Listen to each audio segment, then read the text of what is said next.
আজকে সর্বশেষ বাংলা সংবাদে আপনাকে স্বাগত। শুরুতেই সংবাদ শিরোনাম। আওয়ামী লীগকে করাচে বার্তা দিলেন স্বরাষ্ট্র উপদেষ্টা। ভারতের বিষয়ে যা বললেন পররাষ্ট্র বিষয়ক উপদেষ্টা। বাংলাদেশ ইস্যুতে ভারত সরকারকে যে সতর্ক করলেন অখিলেশ যাদব। হাসিনার আশীর্বাদ পুষ্ট ব্যক্তির সুবিধা নিয়ে নতুন যে বিতর্কের টিউলিপ। ডিজিএফআই এর প্রধান হলেন মেজর জেনারেল ফয়জুল রহমান। চুক্তিভিত্তিক নিয়োগ বাতিল সহ উপদেষ্টা পরিষদের ৮ যে সিদ্ধান্ত। একের পর এক প্রতিবেশী দেশ ভারতের বিরুদ্ধে ক্ষুব্ধ হয়ে উঠছে কেন? বিস্তারিত প্রতিবেদনে যাওয়ার আগে অনুরোধ করব চ্যানেলটি সাবস্ক্রাইব করুন এবং আপনি কোন জেলা থেকে আমাদের এই ভিডিওটি দেখছেন তা কমেন্ট করে জানিয়ে দিতে ভুলবেন না। আওয়ামী লীগকে করাচে বার্তা দিলেন স্বরাষ্ট্র উপদেষ্টা। আওয়ামী লীগকে হুঁশিয়ারি করে দিয়ে স্বরাষ্ট্র উপদেষ্টা brigadier general M Sakhawat Hossain বলেছেন, প্রতি বিপ্লবের চেষ্টা করবেন না, বিশৃঙ্খলার সৃষ্টি করবেন না, পরিণতি ভালো হবে না। তবে আওয়ামী লীগকে দল হিসেবে পুনর্গঠন করতে পারেন, এতে কোনো সমস্যা নেই। সোমবার সকাল 10টার দিকে ছাত্র আন্দোলনের সময় আহত আনসার সদস্যদের চিকিৎসার খোঁজ খবর নিতে ক্যান্টনমেন্টের সিএমএইচ হাসপাতাল পরিদর্শনে গিয়ে উপস্থিত সাংবাদিকদের তিনি এসব কথা বলেন। সাখাওয়াত হোসেন বলেন, দেশের জন্য আওয়ামী লীগের অনেক অবদান আছে, তাই তারা দল গোছাতে পারে। তবে প্রতি বিপ্লবের স্বপ্ন দেখলে হাজার হাজার মানুষের রক্ত ঝরবে। স্বরাষ্ট্র উপদেষ্টা বলেন, আমরা হয়তো পালিয়ে যেতে পারি, কিন্তু এই জেনারেশন বা ছাত্র জনতা পালাবে না।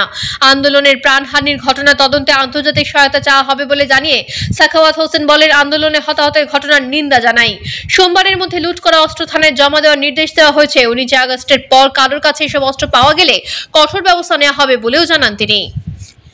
প্রিয় ভালোবাসার দর্শক, শেখ হাসিনা স্বৈরা শাসক নাকি উন্নয়নের উপকার? আপনার মূল্যবান মতামত কমেন্ট করে জানিয়ে দিন। এদিকে আরেকটি আলোচিত নিউজ হচ্ছে, ভারতের বিষয়ে যা বললেন পররাষ্ট্র বিষয়ক উপদেষ্টা। অন্তর্বর্তী সরকারের পররাষ্ট্র বিষয়ক উপদেষ্টা মোহাম্মদ তৌহিদ হোসেন বলেছেন, নতুন অন্তর্বর্তী সরকারের লক্ষ্য বাংলাদেশের স্বার্থ রক্ষার পাশাপাশি সব দেশের সঙ্গে বন্ধুত্বপূর্ণ সম্পর্ক গড়ে তোলা। রবিবার বিকেলে পররাষ্ট্র মন্ত্রণালয়ের তার প্রথম প্রেস ব্রিফিংয়ে তিনি এ কথা বলেন। তৌহিদ হোসেন বলেন, আমাদের নীতি হলো জাতীয় স্বার্থ রক্ষা করে সব দেশের সঙ্গে সুসম্পর্ক বজায় রাখা। ভারসাম্যপূর্ণ সম্পর্ক স্থাপনের লক্ষ্যে আমরা সবার সঙ্গে বন্ধুতা চাই এবং কারোর সঙ্গে শত্রুতা চাই না। তিনি বলেন, পররাষ্ট্র মন্ত্রণালয়ের প্রতিটি পদক্ষেপে স্বচ্ছতা ও সততা বজায় রাখা হবে। আমাদের প্রাথমিক কাজ হলো আমাদের স্বার্থ রক্ষা করা। পররাষ্ট্র বিষয়ক উপদেষ্টা বলেন, এমন ধারণা করা অর্থহীন যে এই অন্তর্বর্তী সরকার কেবল বিশেষ কোনো দিকের ওপর দৃষ্টি নিবদ্ধ করে আছে। আমরা ভারত ও চীন সহ সকল দেশের সঙ্গে আন্তরিক ও ইতিবাচক সম্পর্ক বজায় রাখতে চাই।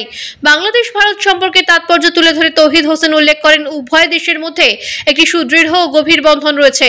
তিনি বাংলাদেশের ঘনিষ্ঠ মিত্র হিসেবে ভারত সম্পর্কে জনগণের ধারণা গড়ে তোলার উপর জোর দেন। তিনি বলেন, এটা গুরুত্বপূর্ণ যে ভারতকে বাংলাদেশের জনগণ ভালো বন্ধু মনে করে। আমরা সেটাই চাই। আমরা সম্পর্কে সেই দিকে এগিয়ে নিয়ে যেতে চাই। আমরা দেখতে চাই ভারতের সম্পর্কে আমাদের সহযোগিতা করবে।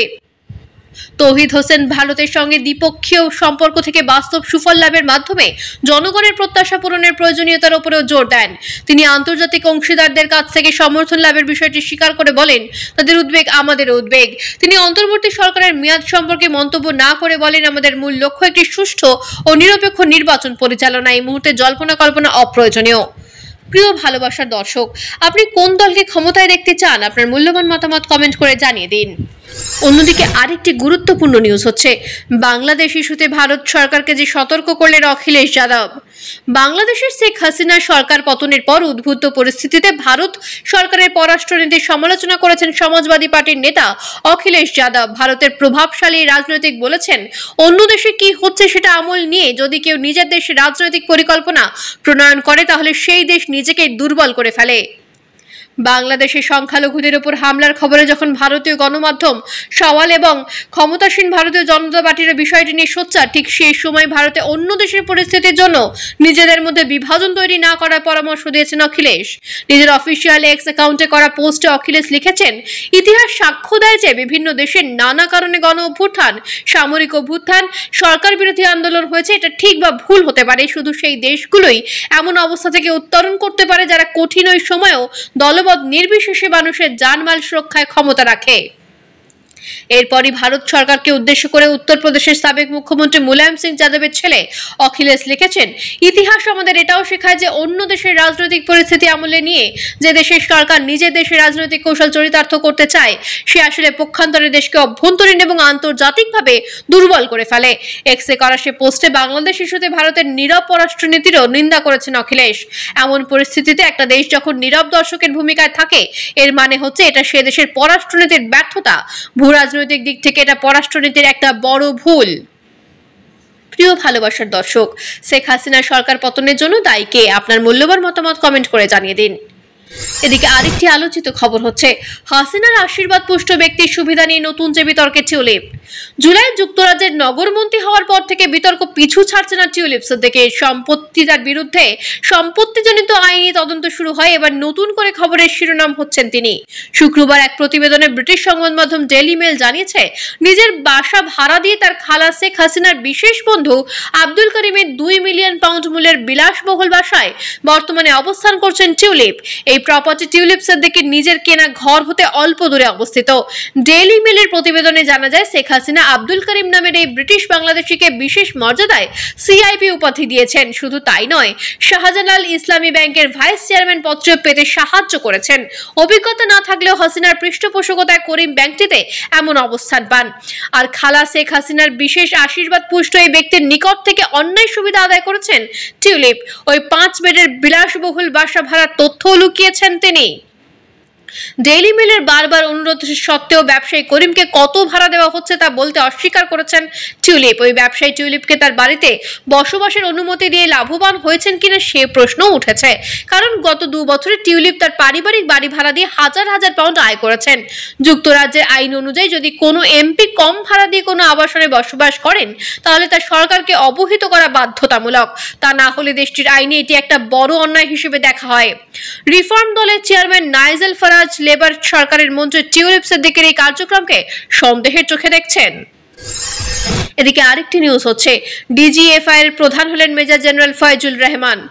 বাংলাদেশ সেনাবাহিনীর শীর্ষ পদে রদবদল করা হয়েছে। এতে director general of forces intelligence, military institute of science and টেকনোলজির এবং আনসার ও ভিটিপির শীর্ষ পদে পরিবর্তন করা হয়েছে।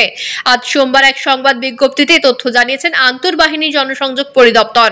বিজ্ঞপ্তিতে জানানো হয়েছে, মেজর জেনারেল মোহাম্মদ ফয়জুল রহমানকে ডিরেক্টর জেনারেল অফ ফোর্সেস ইন্টেলিজেন্সের মহাপরিচালক, মেজর জেনারেল মোহাম্মদ নাসিম পারভেজকে কমান্ডেন্ট আইএমএসটি এবং মেজর জেনারেল আব্দুল মোতায়েব সাজ্জাদ মাহমুদকে আনসার ও ভিটিপির মহাপরিচালক হিসেবে নিয়োগ করা হয়েছে। অন্যদিকে আরেকটি খবর হচ্ছে, চুক্তিভিত্তিক নিয়োগ বাতিল সহ উপদেষ্টা পরিষদের 8 যে সিদ্ধান্ত। বাতিল হয়ে যাচ্ছে বিভিন্ন পদে থাকা চুক্তিভিত্তিক সব নিয়োগ। এর জন্য তালিকাও তৈরি হয়েছে। পর্যায়ক্রমে সব চুক্তি বাতিল করা হবে। তবে এর থেকে বেশি বিতর্কিত যে নিয়োগগুলো আছে সেগুলো অনতিবিলম্বে বাতিল করা হবে। রবিবার অন্তর্বর্তীকালীন সরকারের উপদেষ্টা পরিষদ এ ধরনের 8টি সিদ্ধান্ত নিয়েছে। উপদেষ্টা পরিষদ সূত্রে এই তথ্য জানানো হয়। শুক্রবার বাংলাদেশ ব্যাংকের গভর্নর আব্দুল রউফ তালুকদার পদত্যাগ করেছেন। এছাড়া পদত্যাগ করেছেন পুঁজিবাজার নিয়ন্ত্রক সংস্থার বাংলাদেশের সিকিউরিটিজ অ্যান্ড এক্সচেঞ্জ কমিশনের চেয়ারম্যান অধ্যাপক শিবলি রুবায়েত উল ইসলাম। জানা যাচ্ছে তাদের দুজনের পদত্যাগপত্র গৃহীত হয়েছে। উপদেষ্টা পরিষদ সূত্রে জানা যাচ্ছে শীঘ্রই বাংলাদেশ ব্যাংকের গভর্নর নিয়োগ করা হবে। এছাড়া বাংলাদেশ ব্যাংকের ডেপুটি গভর্নরদের শূন্য পদে নিয়োগের জন্য সুপারিশ করতে 3 সদস্যের একটি অনুসন্ধান কমিটি গঠন করা হয়েছে। উপদেষ্টা পরিষদের সিদ্ধান্তের মধ্যে আরও আছে, অতি দ্রুত কোটা সংস্কার আন্দোলন কেন্দ্র করে সংঘাত হামলায় আহত সবার তালিকা করে তাদের চিকিৎসার সম্পূর্ণ ব্যয় সরকারের পক্ষ থেকে বহন করা হবে। এ লক্ষ্যে স্বাস্থ্য মন্ত্রণালয় সব হাসপাতালকে প্রয়োজনীয় নির্দেশনা দেবে। আর আন্দোলনে নিহত প্রত্যেকের পরিবারকে প্রয়োজনীয় সহায়তা দেওয়া হবে। বাংলাদেশের ছাত্র জনতার সমর্থনে প্রতিবাদ করায় সংযুক্ত আরব আমিরাতে গ্রেপ্তার ও সাজা পাওয়া 85 দেশ বাংলাদেশের মুক্তির জন্য অবিলম্বে আলোচনা শুরু করবে পররাষ্ট্র মন্ত্রণালয়। এই বিষয়ে প্রয়োজনে প্রধান উপদেষ্টা ডক্টর মোহাম্মদ ইউনূস নিজেই সংশ্লিষ্ট সরকারের সঙ্গে কথা বলবেন। এদিকে আরেকটি নিউজ হচ্ছে, একের পর এক প্রতিবেশী দেশ ভারতের বিরুদ্ধে ক্ষুব্ধ হয়ে উঠছে কেন? ঠিক 10 বছর 3 মাস আগে নরেন্দ্র মোদী যখন প্রথমবার ভারতের প্রধানমন্ত্রী হিসেবে শপথ নিয়েছেন, তখন প্রতিবেশী সবগুলো দেশের সরকার বা রাষ্ট্রপ্রধানদের দিল্লিতে আসার আমন্ত্রণ জানিয়ে বিরাট একটা চমক দিয়েছিলেন তিনি। এমনকি দাওয়াত পেয়েছিলেন পাকিস্তানের তৎকালীন প্রধানমন্ত্রী নওয়াজ শরীফও। মোদী সরকার সেই প্রথম দিন থেকেই বরাবর বলে এসেছে তাদের পররাষ্ট্রনীতিতে সবচেয়ে বেশি গুরুত্ব পাবে প্রতিবেশীরা। এই নীতিটারই পোশাকি নামকরণ করা হয়েছে নেবারহুড ফার্স্ট বা প্রতিবেশীরা সবার আগে। এবং দিল্লিতে সরকারের মন্ত্রী বা নীতি নির্ধারকরা গত এক দশকে বারবার বলে এসেছেন নরেন্দ্র মোদীর পররাষ্ট্রনীতির মূল স্তম্ভ এটাই। অন্যভাবে বললে ভৌগোলিকভাবে যারা ভারতের চেয়ে দূরে, তাদের চেয়ে দক্ষিণ এশিয়া ঘরের কাছে পড়শিদের সঙ্গে সম্পর্কে ভারত বেশি গুরুত্ব দেবে এবং তাদের স্বার্থকে প্রাধান্য দেবে। এটাই হলো নেবারহুড ফার্স্টের সার কথা।